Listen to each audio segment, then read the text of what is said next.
സംസ്ഥാനത്തെ താപനില വീണ്ടും വർദ്ധിച്ചു. കഴിഞ്ഞ 24 മണിക്കൂറിൽ രേഖപ്പെടുത്തിയ ഉയർന്ന അൾട്രാവയലറ്റ് സൂചിക കൊല്ലം ജില്ലയിലെ കൊട്ടാരക്കരയിലും, പത്തനംതിട്ട ജില്ലയിലെ കോന്നി, ആലപ്പുഴ ജില്ലയിലെ ചെങ്ങന്നൂർ, കോട്ടയം ജില്ലയിലെ ചങ്ങനാശ്ശേരി, ഇടുക്കി ജില്ലയിലെ മൂന്നാർ, പാലക്കാട് ജില്ലയിലെ തൃത്താല, മലപ്പുറം ജില്ലയിലെ പൊന്നാനി എന്നിവിടങ്ങളിൽ ഓറഞ്ച് അലർട്ടും, തിരുവനന്തപുരം ജില്ലയിലെ വിളപ്പിശാല, എറണാകുളം ജില്ലയിലെ കളമശ്ശേരി, തൃശൂർ ജില്ലയിലെ ഒല്ലൂർ, കോഴിക്കോട് ജില്ലയിലെ ബേപ്പൂർ, വയനാട് ജില്ലയിലെ മാനന്തവാടി, കണ്ണൂർ ജില്ലയിലെ ധർമ്മടം എന്നിവിടങ്ങളിൽ യെല്ലോ അലർട്ടും പ്രഖ്യാപിച്ചു.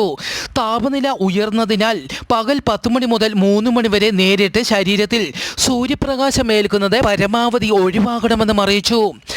ആന്ധ്രാപ്രദേശിൽ ബസ് അപകടം, 42 പേർക്ക് ഗുരുതരമായി പരിക്കേറ്റു. ആന്ധ്രാപ്രദേശിലെ ചന്ദ്രഗിരിയിൽ ആന്ധ്രാപ്രദേശിന്റെ ട്രാൻസ്പോർട്ട് ബസ്സാണ് അപകടത്തിൽപ്പെട്ടത്. ബസ് തിരുപ്പതിയിലേക്ക് പോകുകയായിരുന്നു. ഡ്രൈവറുടെ അശ്രദ്ധയാണ് അപകട കാരണമെന്ന് റിപ്പോർട്ട്.